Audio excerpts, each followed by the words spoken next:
आजकल यूएसए को नया दुश्मन मिल गया। हॉलीवुड में धड़ाधड़ फिल्में बन रही हैं। China, South China Sea, Chinese navy, American navy attack हो रहा है और 9/11 से बड़ा दुश्मन मिल रहा है। पहले यही किसी ज़माने में सोवियत यूनियन के साथ होता था।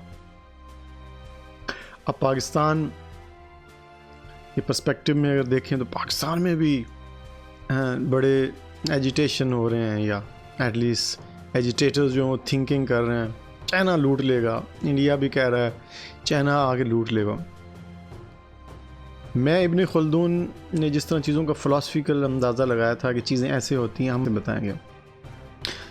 इंसानी माशरों में पहले भी जहाँ इनकलाब आते हैं तो उनकी प्रोडक्टिविटी इतनी बढ़ जाती है कि वो दूसरे माशरों के अंदर आते हैं।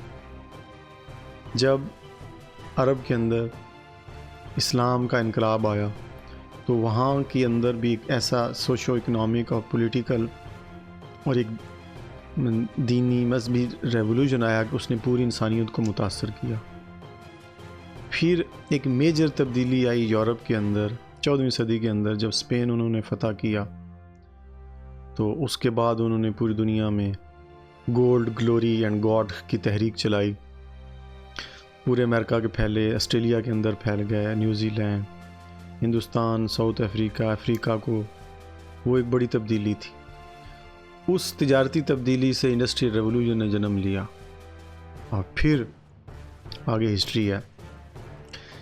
अब चाइनीज़ एम्पायर जो ख़त्म हुई उसके बाद 20th सेंचुरी के स्टार्ट में चाइना के अंदर कम्युनिस्ट थॉट्स के ऊपर एक जमात बनी। वो जमात बिलीव करती थी कि रियासत के वसाइल समाज के पास होने चाहिए, समाज की जितने भी रिसोर्सेज हैं वो समाज के पास होने चाहिए। जबकि मगरब इस पे बिलीव करता आ रहा था कि प्रोडक्टिविटी को बढ़ाने के लिए प्राइवेट ऑनरशिप ज़रूरी है।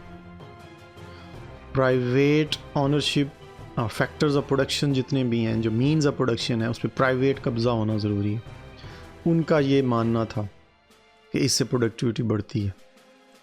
जब चाइना ने इस नज़रिए को शिकस्त दे दी, जब 1945 में चाइना यूनाइटेड नेशन बना तो चाइना उसका फाउंडिंग मेंबर था उसके सिक्योरिटी काउंसिल का। लेकिन जब पीपल्स रिपब्लिक बना, कम्युनिस्ट पार्टी पावर में आई और जो नेशनलिस्ट फोर्सेस थी उनको ताइवान में जाना पड़ा। ये एक स्मॉल ग्रुप था जो सरमायादारों का था, जो मगरबी नज़रियात जो थे। वैसे तो कैपिटलिज़म या कार्ल मार्क्स की फ़िलासफ़ी भी मगरब से पैदा हुई है, लेकिन यहाँ इसमें कुछ रिलेटिवली ह्यूमन वैल्यूज़ या समाज की वैल्यूज़ कुछ बेहतर समझी जाती हैं। तो ये पार्टी उस पे बिलीव करती थी। जब उस पे बिलीव करती थी तो इन्होंने एक स्टेट बनाई। जब 1949 में ये पावर में आए तो इनकी यूनाइटेड नेशन के अंदर जो रुकनीत थी वो ख़त्म कर दी गई। चाइना यूनाइटेड नेशन का मेंबर नहीं था 1949 से लेके 1971 तक, सादा मेंबर भी नहीं था। यूनाइटेड नेशन SCO का, यूनाइटेड नेशन का मेंबर होना, सिक्योरिटी काउंसिल का मेंबर होना दूर की बात है, हालांकि फाउंडिंग मेंबर था ये। तो वो सीट ताइवान को दे दी गई थी 1949 में। उसके बाद ये 1971 के अंदर दोबारा चाइना को मिली। लेकिन चाइना ने क्या किया? चाइना ने सारे समाज के अंदर एक इनकलाब बर्पा किया। चाइनीज़ सोसाइटी के अंदर ये बिलीव सिस्टम आ गया कि हम मेहनत करेंगे तो हमारा है सारा कुछ। जबकि प्राइवेटाइजेशन के अंदर चंद इंडिविजुअल्स का कब्ज़ा करके हो जाता है और वो बाकियों को फिर उनको इतना कि पैसा देते हैं जिससे उनकी सिस्टम चलता है, उनका घर चलता है या उनकी ज़ात चलती है। राइट ऑफ ऑनरशिप छीन लिया जाता है। ज़िंदा तो उधर भी लोग रहते हैं शायद ज़्यादा बेहतर अंदाज में उनको, लेकिन जो सेंस ऑफ ऑनरशिप है वो नहीं होती है उनके अंदर। इसलिए अर्बनाइजेशन को ज़्यादा प्रमोट करते हैं, धरती से लोग जुड़े नहीं। लेकिन क्या आज भी चाइना कम्युनिस्ट है? क्वेश्चन इज दिस, क्या आज भी चाइना कम्युनिस्ट है? तो जब चाइना ने ओपन अप किया ख़ुद को 1979 में तो दुनिया ये समझने लगी, या दुनिया नहीं, वेस्टर्न मीडिया ख़ास तौर पे ये प्रोपोगेट उसने किया कि चाइना अब कम्युनिस्ट से नहीं कैपिटलिस्टिक हो गया है, तो इसलिए जनाब इस तरह ये जनाब उन्होंने एक किया। लेकिन हम समझेंगे क्या चाइना कम्युनिस्ट है, चाइना सोशलिस्ट है, चाइना है क्या? What is the economic system in China? तो हम इसको फंडामेंटल से समझने की कोशिश करेंगे। फंडामेंटल ये हैं कि जो फैक्टर्स ऑफ प्रोडक्शन होते हैं, जो रिसोर्सेज नेचर के रिसोर्सेज हैं, जिस तरह लैंड है, जिस तरह हवा है, जिस तरह पानी है समुंदरों का या ज़मीन का, ठीक है, क्या ये प्राइवेट हैं चाइना में? मगरब में फ्यूडल सिस्टम में ज़मीन सारी प्राइवेट ऑनरशिप बहुत अरसा पहले की थी, तो इसलिए उस सोसाइटी के अंदर से वो रेवोल्यूशन जन्म नहीं ले सका जो कम्युनिस्ट या सोशलिस्ट था। वो रशिया से आया या चाइना से आया। क्यों? क्योंकि सोसाइटी के अंदर जो मोस्ट मोरल होते हैं वो नहीं थे। तो चाइना के अंदर आज की तारीख के अंदर बड़े मेजर बैंक्स के अंदर प्राइवेट भी हैं। 19 बैंक्स एक डाटा के मुताबिक प्राइवेट हैं, लेकिन मेजर बैंक्स वहाँ स्टेट ओन्ड है। प्रिंटिंग मनी का राइट किसके पास है? वो स्टेट के पास है, पीपल्स बैंक ऑफ चाइना के पास है। यूएसए के अंदर प्रिंटिंग मनी का राइट प्राइवेट बैंकों के पास है। और यहाँ पे सारा की इंडस्ट्रीज़ जो है माइनिंग की, वो स्टेट के पास है।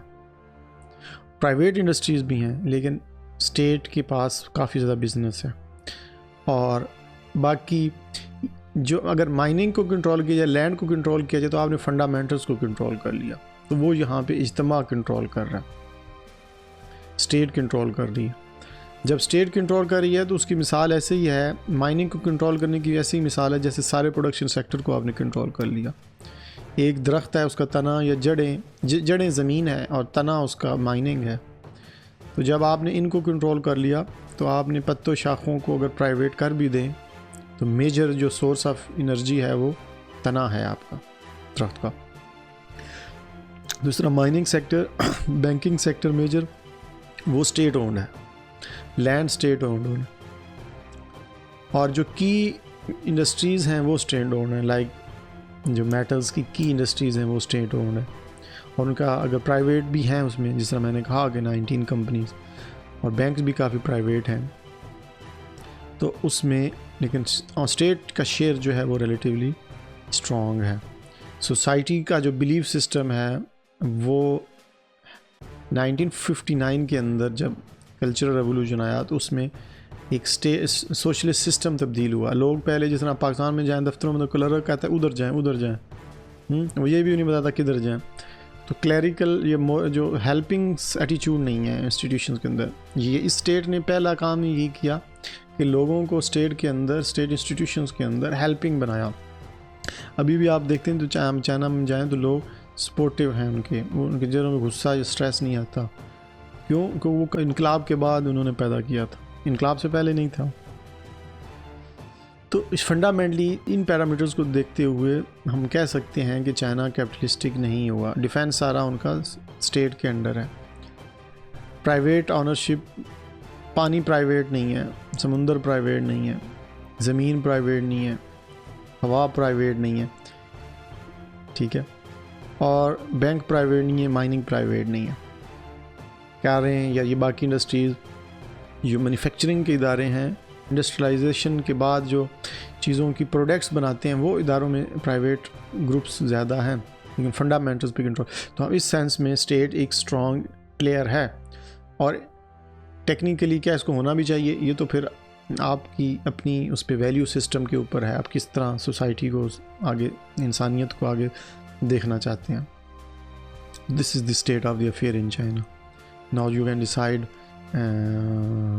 what will be the future of China or the other allied countries. Thank you.